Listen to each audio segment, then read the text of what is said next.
Good morning 10th class, how are you.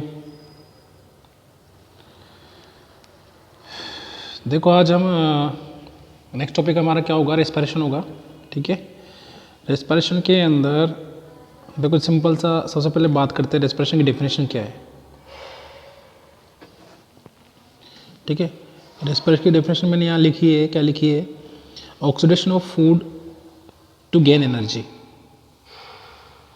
ठीक है, oxidation of food to gain energy. Generally होता क्या है कि रेस्पिरेशन की हम जब डेफिनेशन देते हैं तो उसके अंदर हम डेफिनेशन के फॉर्म में मतलब क्या डेफिनेशन देते हैं कि ऑक्सीजन को अंदर लेना और CO2 को बाहर निकालना, ये क्या होता है रेस्पिरेशन होता है। जनरली हम ये बोलते हैं, but no we are in 10th class, हमें समझना पड़ेगा रेस्पिरेशन और ब्रीदिंग दोनों में डिफरेंस है। जो हम बोलते हैं एयर को इनहेल करना और एक्सहेल करना, वो तो है ब्रीदिंग। ठीक है, और रेस्पिरेशन प्रोसेस एक्चुअली में क्या है, oxidation of food to gain energy. मतलब कि जो फूड हम ले रहे हैं उस फूड को ब्रेक डाउन करके उसका ऑक्सीडेशन करके हम क्या बनाएं, एनर्जी बनाएं। इस होल प्रोसेस को क्या बोलते हैं, अपन रेस्पिरेशन बोलते हैं। ठीक है, याद रह जानी है, इसको रखना है, इसको याद, सिंपल सी डेफिनेशन है। नेक्स्ट अब यहाँ भी देखो इसका एक सिंपल सा क्या दे रखा है, एक रिएक्शन दे रखी है। देखो यहाँ पर ये क्या है, ग्लूकोज है, कहाँ से आया, जो हमने फूड खाया वहाँ से आया। ऑक्सीजन है, कहाँ से आया, जो हमने ब्रीदिंग की वहाँ से आई। तो फूड और ऑक्सीजन दोनों में मिल गए, फूड और ऑक्सीजन दोनों मिल गए। ठीक है, और हमने क्या बना लिया यहाँ पे, ATP बना ली। तो ये प्रोसेस क्या हो गई, रेस्पिरेशन हो गई। क्लियर, समझ में आया ये चीज़। ओके, देन अगर रेस्पिरेशन की हम बात करते हैं तो रेस्पिरेशन जो है वो डिफरेंट ऑर्गेनिज्म के अंदर डिफरेंट तरीके से क्या होता है, रेस्पिरेशन होता है। मतलब ब्रीदिंग की जो प्रोसेस है या गैसेस एक्सचेंज की जो प्रोसेस है किसी भी ऑर्गेनिज्म के अंदर या एनिमल के अंदर, वो क्या होती है, according to their body organisation, वो उनके अंदर क्या होती है, प्रोसेस पाई जाती है।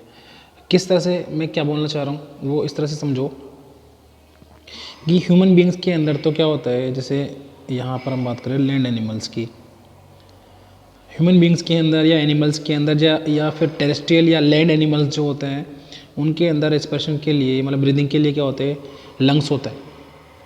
ठीक है, लंग्स के थ्रू वो क्या करते हैं, ब्रीदिंग करता है। बट क्या जितने भी एनिमल्स है या ऑर्गेनिज्म में सब ब्रीदिंग करते हैं लंग्स के थ्रू, मतलब सबके अंदर क्या ब्रीदिंग के लिए लंग्स पाए जाते हैं। ठीक है, तो ऐसा नहीं है। According to their body organisation कि वो किस तरह के एनिमल्स है या ऑर्गेनिज्म है, वो पूरी तरह से कॉम्प्लेक्स है या फिर सिंपल एनिमल है, वो डिपेंड करता है कि उनके अंदर जो ब्रीदिंग ऑर्गन्स होंगे वो किस तरह के होंगे। ठीक है, जैसे हम बात करते हैं अमीबा पेरीमीशियम, और अमीबा पेरीमीशियम तो क्या है, सिंगल सेल है। स्पंजेस बोल सकते हैं सेलुलर, मल्टी सेलुलर है। तो जनरली इनके अंदर जो गैसेस एक्सचेंज होगा वो किसके थ्रू होगा, exchange of gases by cells through diffusion.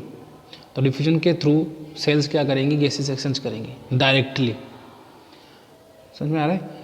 इसी तरह से एनालिड्स के अंदर जैसे अर्थवॉर्म जो होते हैं हमारे, या एम्फीबियंस होते हैं, उनके अंदर क्या होते हैं, क्यूटेनियस रेस्पिरेशन होता है। क्यूटेनियस रेस्पिरेशन का मतलब क्या होता है, क्यूटेनियस रेस्पिरेशन का मतलब क्या होता है, स्किन के थ्रू रेस्पिरेशन करना होता है। ठीक है, स्किन के थ्रू ये क्या करते हैं, रेस्पिरेशन करते हैं। ठीक है, उसी तरह से फिशेज है, वो गिल्स के थ्रू करती हैं। इंसेक्ट जो हैं, ठीक है, वो किसके थ्रू करते हैं, ट्रैकियल रेस्पिरेशन के अंदर होता है। ट्रैकियल रेस्पिरेशन का मतलब क्या होता है, जैसे मान लो ये कोई इंसेक्ट है, ठीक है, जनरली इनकी बॉडी पर क्या होते हैं, स्मॉल, ये इस तरह से होल होगा, यहाँ पर मान लो तो यहाँ होल है जो बाहर की तरफ होगा, और फिर इस होल के अंदर जैसे ये होल है, ये होल जो है फिर बॉडी में इस तरह से ट्यूब्यूल्स के फॉर्म में क्या होगा, फैला हुआ रहेगा।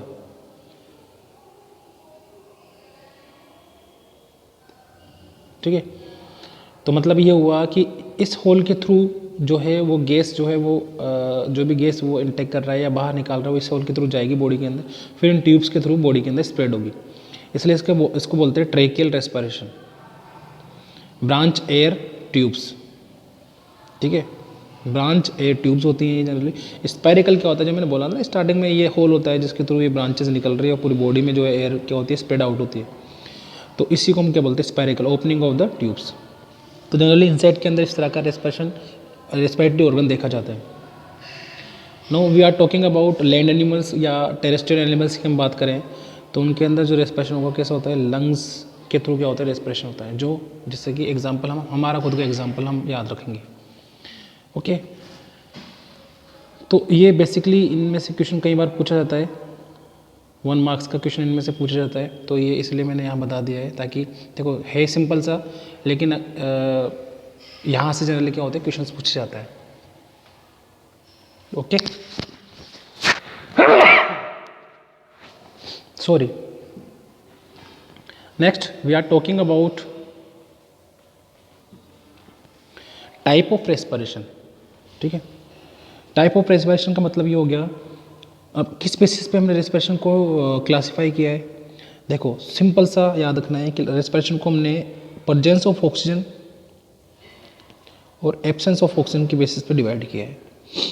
तो on the basis of presence of oxygen और absence of oxygen there are 2 type of respiration, aerobic respiration and anaerobic respiration. ठीक है, एरोबिक एंड एनारोबिक रेस्पिरेशन। देखो इसके अंदर मैंने लिखा है प्रेजेंस ऑफ ऑक्सीजन, मतलब ये क्या हो गया एरोबिक रेस्पिरेशन हो गया।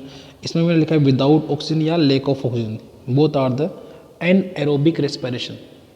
ठीक है, this is aerobic respiration and these are anaerobic respiration. ठीक है, अब स्टार्टिंग में मैंने एक चीज़ बताई थी, मैंने डेफिनेशन जब पढ़ा था हमने कि oxidation of food to gain energy, मतलब रेस्पिरेशन के प्रोसेस के अंदर क्या होगा, एनर्जी प्रोडक्शन किया जाएगा, फूड का यूज़ करके एनर्जी का प्रोडक्शन किया जाएगा। तो किस तरह से होगा किसी भी ऑर्गेनिज्म के अंदर, किस तरह से ग्लूकोज वाला फूड से जो एनर्जी बनाई जाती है, उसका एक सिंपल सा वे में समझाया गया है यहाँ पर। ये पूरा जो है सिंपल से वे में समझाया गया है। ठीक है, समझते हैं इसके अंदर इसने क्या बताया है।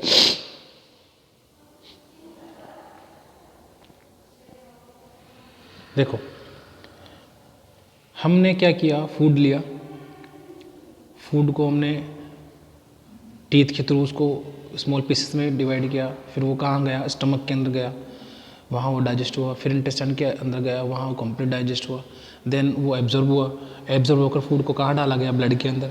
वो ब्लड जो है ब्लड को लेकर कहाँ जा रहा है, अब हमारे बॉडी के वेरियस पार्ट्स, सेल्स और टिश्यू तक जा रहा है। ठीक है, अब वो जो फूड है वो फूड कहाँ तक आ चुका है, सेल्स तक आ चुका है। अब सेल्स क्या करेगी, वो जो डाइजेस्ट फूड है उसको यूज़ में लेगी। तो हम उसी फूड की बात कर रहे हैं, तो ये ग्लूकोज क्या है, हमारा डाइजेस्ट फूड है। ये ग्लूकोज जो है वो कहाँ पहुँचा, सेल के अंदर पहुँचा। अब सेल के अंदर क्या प्रोसेस होगी कि उस फूड से एनर्जी बनेगी। समझ में आया चीज़? तो देखो अब समझते हैं इसको। देखो ग्लूकोज दे रखा है यहाँ पर, ग्लूकोज से क्या बन रहा है, पायरुवेट बन रहा है। ठीक है, मैंने बहुत ईजी वे में इसको पूरा समझा दिया है, बुक में भी है तुम्हारे यही डायग्राम, बहुत अच्छा डायग्राम है, इससे समझाएंगे हम किस तरह से रेस्पिरेशन की प्रोसेस होती है। ग्लूकोज जो है वो किस में चेंज हुआ, पायरुवेट में। देखो ग्लूकोज से पायरुवेट, ग्लूकोज जब पायरुवेट में चेंज होता है तो जनरली ये प्रोसेस कहाँ होती है, साइटोप्लाज्म के अंदर। क्योंकि मैंने बोला कि फूड कहाँ आ गया, सेल के अंदर। सेल के अंदर का जो ये पार्ट है बाहर, ये वाला जो पार्ट है साइटोप्लाज्म है, ये न्यूक्लियस हो गया।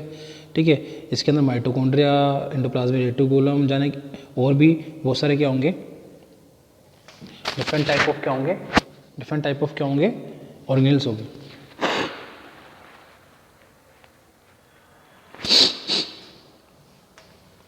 ओके, देन यहाँ पर हम बात कर रहे हैं कि भाई जो ग्लूकोज है वो पायरुवेट में चेंज हो रहा है। कहाँ हो रहा है, साइटोप्लाज्म के अंदर। मतलब ग्लूकोज जो है वो टूट रहा है और पायरुवेट बना रहा है। जनरली ग्लूकोज से पायरुवेट बनने को हम बोलते हैं ग्लाइकोलाइसिस। क्या बोलते हैं, ग्लाइकोलाइसिस साइकिल। ग्लूकोज से पायरुवेट बनने को हम क्या बोलते हैं, ग्लाइकोलाइसिस साइकिल। कहाँ होता है, साइटोप्लाज्म के अंदर। ग्लूकोज क्या होता है, C6H12O6 ये होता है ना। मतलब इसके अंदर कितने कार्बन है, 6 कार्बन। तो यहाँ मैंने क्या लिखा है, ग्लूकोज जो है वो 6 कार्बन मॉलिक्यूल है। ग्लूकोज क्या है, 6 कार्बन मॉलिक्यूल है। बात समझ में आई कि नहीं? ग्लूकोज क्या है? 6 कार्बन मॉलिक्यूल है। अब ग्लूकोज जो है 6 कार्बन मॉलिक्यूल है, तो ग्लूकोज से क्या बन रहा है? पायरुवेट बन रहा है। तो पायरुवेट क्या है? पायरुवेट क्या है? 3 कार्बन मॉलिक्यूल, C3H4O3, ये क्या है? पायरुवेट है। अब देखो ग्लूकोज का था C6H12O6, ठीक है, ये ग्लूकोज था हमारा। तो यहाँ पर 6 कार्बन है या 3 कार्बन है, मतलब अगर ग्लूकोज से मैं क्या बनाऊँ? पायरुवेट बनाऊँ। ग्लूकोज से मैं क्या बनाऊँ? पायरुवेट बनाऊँ। तो सिंपल सी बात है, इस ग्लूकोज से अगर पायरुवेट बनाऊँगा तो 3 कार्बन के मेरे को 2 पायरुवेट मिल जाएंगे। 6 कार्बन है ग्लूकोज के अंदर, अगर इनको डिवाइड करूँ तो 3 कार्बन के 2 मॉलिक्यूल बन जाएंगे पायरुवेट के। तो याद रखना है, बुक में भी दे रखा है या मैंने नहीं लिखा है कि ग्लूकोज के एक मॉलिक्यूल से हमें क्या मिलेंगे? 2 पायरुवेट मिलेंगे। कहाँ हो रहा है ये? साइटोप्लाज्म के अंदर हो रहा है, मतलब ग्लूकोज जो है पायरुवेट इसमें एसिड में क्या हो रहा है? चेंज हो रहा है। देखो अब बहुत इंपॉर्टेंट चीज़ हमें याद रखनी है, ग्लूकोज से पायरुवेट, तो चाहे हम माइक्रोब्स की बात करें चाहे एनिमल्स की बात करें, सबके अंदर ग्लूकोज से पायरुवेट तो बनना ही बनना है। बात समझ में आ रही है? देखो यहाँ पर मैंने नहीं बोला है कि ऑक्सीजन है या नहीं है, यहाँ तो ग्लूकोज से मैंने पायरुवेट बनाया है बस। यहाँ ये नहीं बोला है कि ऑक्सीजन की ज़रूरत है या नहीं है। तो इसका मतलब चाहे एरोबिक हो चाहे एनारोबिक हो, उसके अंदर ग्लूकोज से पायरुवेट तो कॉमन है, ग्लूकोज से पायरुवेट तो बनेगा। नेक्स्ट, अब पायरुवेट का जो ये जो पायरुवेट बना है, ये पायरुविक एसिड भी इसको बोलते हैं, ठीक है, इसको पायरुविक एसिड भी बोलते हैं।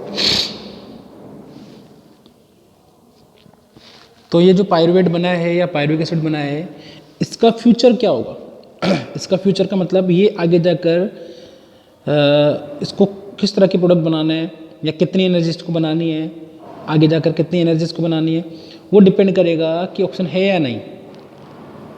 क्या भाई? ग्लूकोज से पायरुवेट तो कॉमन है, अब पायरुवेट से आगे जाकर क्या प्रोडक्शन होगा, क्या प्रोडक्ट बनेंगे और कितनी एनर्जी बनेगी, वो डिपेंड करेगा कि ऑक्सीजन है या नहीं। ठीक है, देखो कैसे, ये पायरुवेट दे रखा है, पायरुवेट को अगर कौन मिलता है? ऑक्सीजन मिलता है, प्रेजेंस ऑफ ऑक्सीजन। पायरुवेट को अगर ऑक्सीजन मिलता है तो क्या बनता है? CO2 H2O और एनर्जी बनती है। कितनी एनर्जी बन रही है? 30 ATP। पायरुवेट को अगर ऑक्सीजन मिला तो क्या हुआ? CO2 H2O और ATP बनी, 30 ATP बन गई, प्रेजेंस ऑफ ऑक्सीजन। अगर पायरुवेट को क्या नहीं मिलता है? ऑक्सीजन नहीं मिलता है, विदाउट ऑक्सीजन की बात कर रहे हैं, तो क्या बनता है? इथेनॉल बनता है, CO2 बनती है और एनर्जी बनती है बहुत कम, 2 ATP एनर्जी बन रही है। समझ में आया? तो भाई पायरुवेट का फ्यूचर डिसाइड हुआ कि नहीं हुआ कि भाई अगर ऑक्सीजन है तो क्या बनेगा, ऑक्सीजन नहीं है तो क्या बनेगा। समझ में आई ये बात? लैक ऑफ ऑक्सीजन की प्रेजेंस में भी क्या होता है? अलग तरह का प्रोडक्ट बनता है, लैक्टिक एसिड, वाटर और एनर्जी बनती है। ठीक है, तो कहने का मतलब ये है कि फ्यूचर ऑफ पायरुवेट जो है डिसाइड करेगा, पायरुवेट जो है वो किस पर डिपेंड करेगा कि प्रेजेंस ऑफ ऑक्सीजन और एब्सेंस ऑफ ऑक्सीजन पे। ठीक है, तो अगर पायरुवेट है, उसको ऑक्सीजन मिलता है, तो जनरली पायरुवेट जो है कहाँ जाएगा? माइटोकॉन्ड्रिया के अंदर जाएगा और ऑक्सीजन का यूज़ करके क्या बनाएगा? एनर्जी बनाएगा, 30 ATP। देखो लॉजिक क्या है, माइटोकॉन्ड्रिया को power house of the cell क्यों बोलते हैं? देखो पायरुवेट जो है कहाँ गया? देखो ग्लूकोज से पायरुवेट बना कहाँ? साइटोप्लाज्म के अंदर। जैसे पायरुवेट बना जैसे पायरुवेट बना, ये पायरुवेट कहाँ गया? माइटोकॉन्ड्रिया के अंदर। फिर माइटोकॉन्ड्रिया के अंदर पायरुवेट से, मतलब ये जो पूरा साइकिल हो रहा है ना, ये पूरा पायरुवेट से CO2 बनना, ये सब कुछ एनर्जी बनना, ये सब कहाँ हो रहा है? माइटोकॉन्ड्रिया के अंदर। तो मतलब माइटोकॉन्ड्रिया के अंदर 30 ATP बन रहे हैं, इसलिए माइटोकॉन्ड्रिया को क्या बोलते हैं अपन? Power house of the cell. ठीक है भाई, तो ये हो गया। उसी तरह से पायरुवेट जो है अगर उसको ऑक्सीजन नहीं मिलता है, जनरली ये एरोबिक रेस्पिरेशन है क्योंकि ऑक्सीजन की जरूरत पड़ रही है। एनारोबिक रेस्पिरेशन जनरली जिनके अंदर ऑक्सीजन की जरूरत नहीं है, जैसे ईस्ट वगैरह है, इनके अंदर माइक्रोब्स, कुछ माइक्रोब्स है, बैक्टीरियाज है, उनके अंदर ये देखा जाता है। तो वहाँ पर क्या होगा? वहाँ पर एब्सेंस ऑफ ऑक्सीजन, पायरुवेट जो है इथेनॉल में चेंज हो जाएगा। इथेनॉल क्या है? एक तरह का एल्कोहल है। जनरली जो वाइन, विस्की, बियर वगैरह जो बनाई जाती है, वो जनरली उनके अंदर ये इथेनॉल होता है।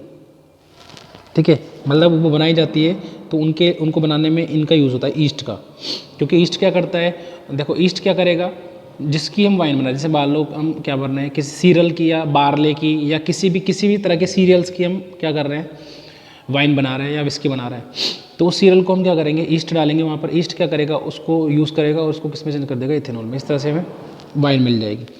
तो जनरली इस प्रोसेस को बोलते हैं फर्मेंटेशन। पायरुवेट एसिड से इथेनॉल बनने को बोलते हैं फर्मेंटेशन विदाउट ऑक्सीजन। और पायरुवेट एसिड से CO2H2 और एनर्जी बनने को बोलते हैं क्रेब्स साइकिल।